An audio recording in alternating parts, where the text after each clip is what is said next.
on va enchaîner du coup sur le parc national des Calanques, le dernier créé dans le réseau des parcs nationaux, avec une intervention d'Alessandra Acornero-Picon qui est référente milieu marin dans le parc national des Calanques, qui va aussi donc nous parler des réflexions en cours pour l'établissement de sites de référence dans le parc national. Donc, merci Adrien, bonjour à tous. Moi aussi, comme ma collègue du parc de Guyane, j'essaierai de vous présenter par ce diaporama le processus qui a conduit au choix des premiers sites de référence en mer de la part du parc national des Calanques. Et choix qui s'est très largement basé, disons, sur les critères de nature exceptionnelle et d'impact issus de la proximité avec une très grande ville de France, Marseille.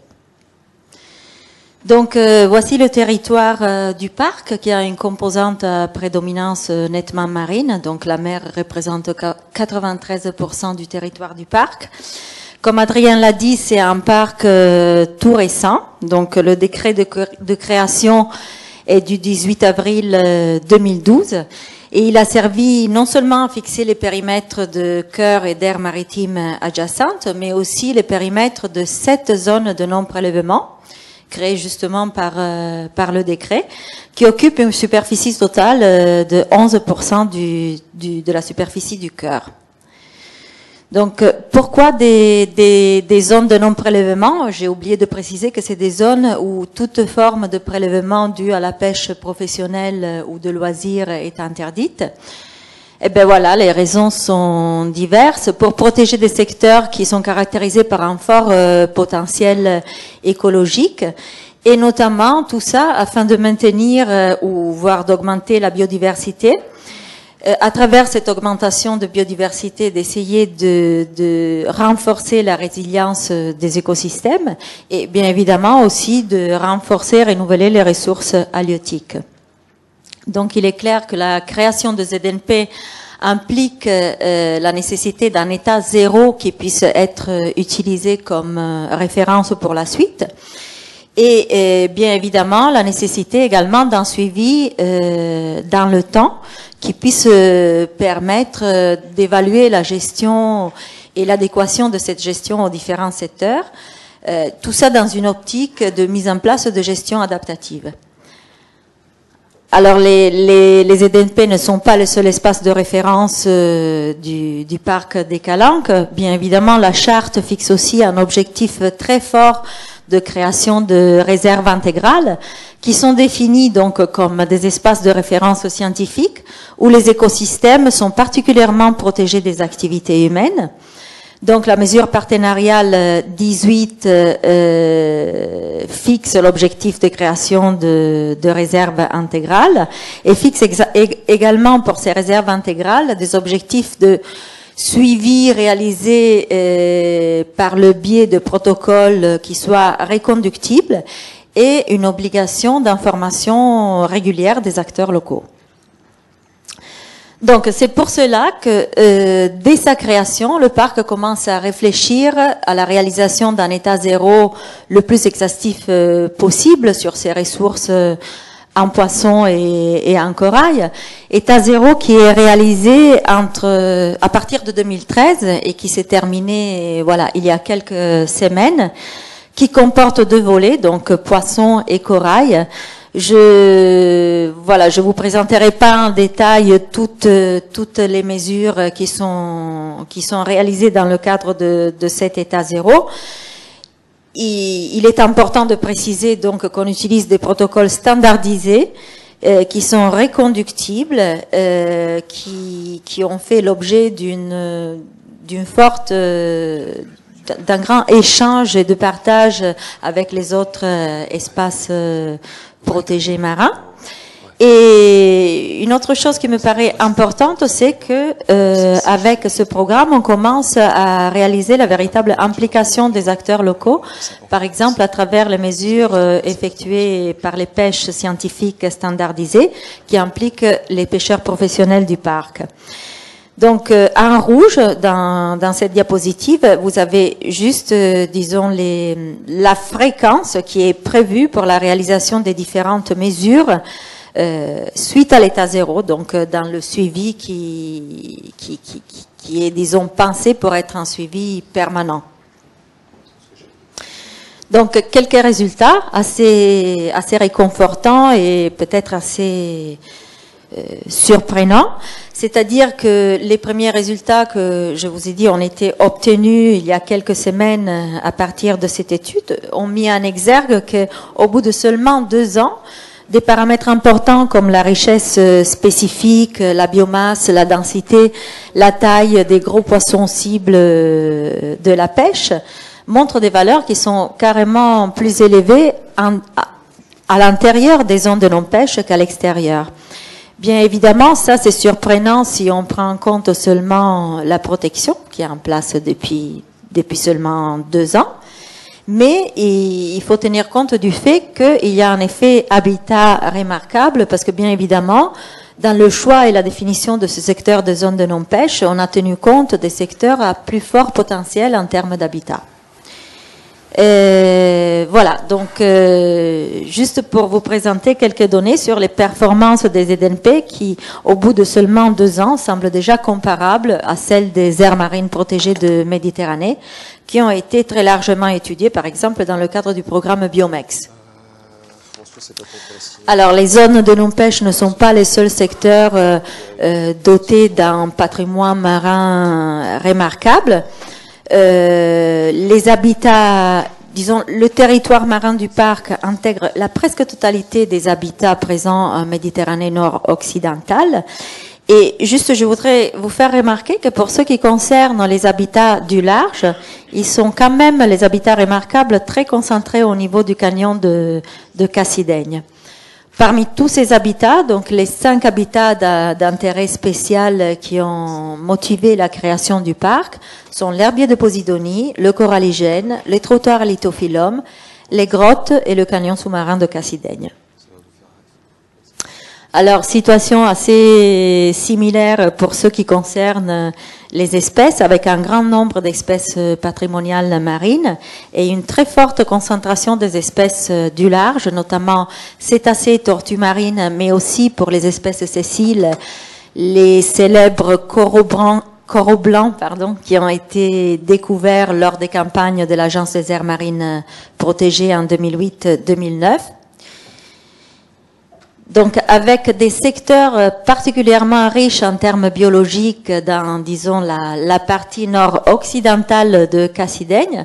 Et ça, c'est vrai tant pour les espèces sessiles, dont les coraux blancs Madrepora oculata, que pour les espèces mobiles. Donc, dans cette diapo, j'ai juste voulu mettre en exergue que Cassidaigne, ce n'est pas seulement un site de grande richesse biologique, mais c'est un site qui subit également des impacts forts. Impact, par exemple, de la pêche, impact de la pêche avec le seul secteur qui reste permis au chalutage qui se situe malheureusement au niveau de la tête du canyon, avec des impacts forts aussi au niveau de la pêche loisir, qui est également concentrée sur le rebord nord du canyon et qui utilise des engins qui sont plus typiques de la pêche professionnelle que de loisir, notamment avec assistance hydraulique, électrique et compagnie.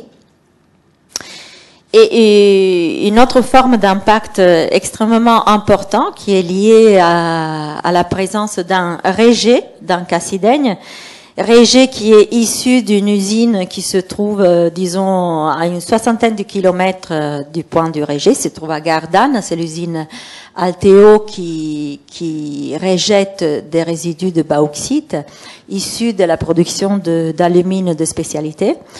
Alors, information importante, c'est le rejet de ces résidus solides cessera au 31 décembre 2015 pour laisser la place à un rejet exclusivement liquide et dans lequel, je tiens à souligner, les contaminants ont été abattus à un niveau de 99,95%. Donc, d'où l'importance de suivre le canyon de Cassidaigne aussi vis-à-vis de ces thématiques pollution. Donc, carrément, le canyon de Cassidaigne émerge comme un premier site prioritaire.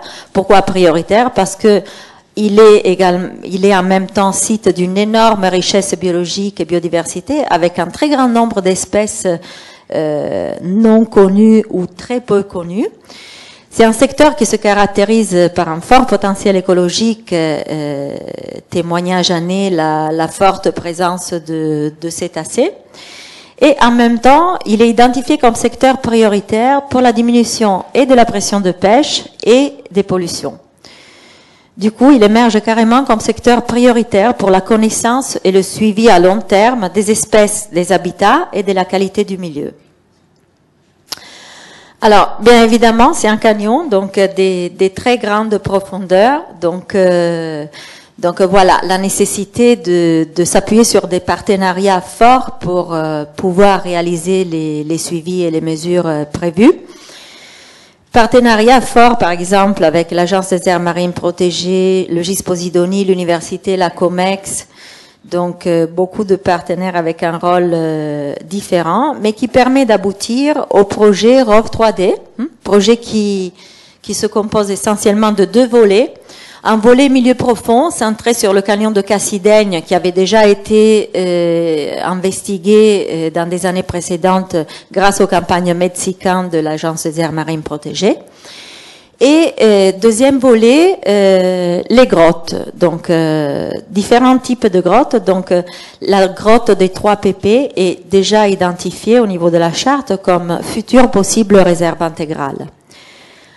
Alors, quels sont les objectifs finaux des 2 volets?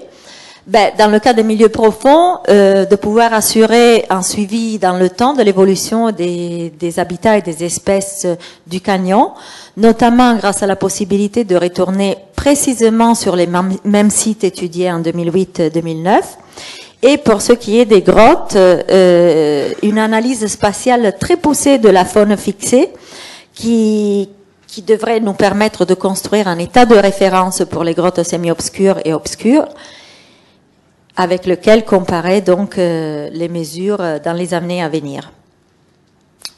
Donc, ce projet également est en cours de finalisation, avec, disons, une première présentation des résultats concernant un point qui représente un véritable hotspot de biodiversité qui avait été étudié en 2008 et 2009 et dans les campagnes plus récentes, et qui présente comme péculiarité biologique, par exemple, un mélange d'espèces qui appartiennent à des étages de profondeur différentes. Donc, le modèle qui est en cours de finalisation a été récemment baptisé modèle Horus 3D. Alors, quels sont les atouts de ce modèle? Il permet une microcartographie 3D extrêmement précise des espèces benthiques sessiles. Donc, avec la possibilité de géolocaliser ces espèces au sein de leur propre communauté, de les mesurer, d'en suivre l'évolution et de comprendre par ce biais, disons, le type d'interaction au sein de la communauté. Les espèces ne sont pas les seuls éléments qui sont mesurables, mais bien sûr aussi des éléments de substrat comme les roches ou bien des éléments totalement artificiels comme les macrodéchets, les engins de pêche perdus, etc. Alors, juste pour voilà, pour souligner que actuellement la valorisation du modèle est prévue et on a une proposition de collaboration par l'Université de Dallas of Arts and Technology pour finaliser les améliorations graphiques du modèle et qu'en même temps le modèle construit sur le pic rocheux de Cassidaigne puisse servir de modèle d'étude pour les étudiants de cette université. Donc, on revient au point noir du corps marin, donc les points qui sont caractérisés par des rejets polluants, avec un site qui fait l'objet d'un suivi de très grande envergure, mais de type tout à fait différent que ce que je vous ai présenté jusqu'à présent. Donc, un projet expérimental de restauration écologique des petits fonds de la cuvette de Cortiou. La cuvette de Cortiou, c'est le secteur qui reçoit le rejet de la station d'épuration de Marseille et de 24 communes de l'agglomération urbaine. Donc, voilà le positionnement prévu pour les sites d'investigation et de mise en place de structures artificielles. Donc, le site de la cuvette de Cortiou, c'est un site, un enjeu très fort qui est déjà identifié dans la charte au niveau de la mesure partenariale 10, qui pousse à des actions de réhabilitation. Alors, quelles actions de réhabilitation ? Donc, face aux impacts constatés de dégradation des petits fonds, les objectifs principaux de l'expérimentation sont la restauration de secteurs d'habitat ou des fonctionnalités de ces habitats par l'immersion de récifs artificiels. Bon, je peux pas en parler en détail, mais il y a différents types, modèles, tailles de structures qui sont censées obtenir des résultats différents au niveau des fonds marins. Et tout ça associé à des suivis de grande envergure, des suivis de type général sur les composantes benthos, macrofaune et qualité des eaux, des suivis spécifiques de colonisation sur différents types de matériaux et substrats. À cela s'ajoutent les suivis qui sont déjà réalisés par la communauté urbaine Marseille-Provence Métropole pour les suivis des rejets de la station d'épuration. Et actuellement, le parc des Calanques est en train de réfléchir, grâce à un groupe de travail spécifique du conseil scientifique, à des suivis complémentaires à mettre en place sur ce site.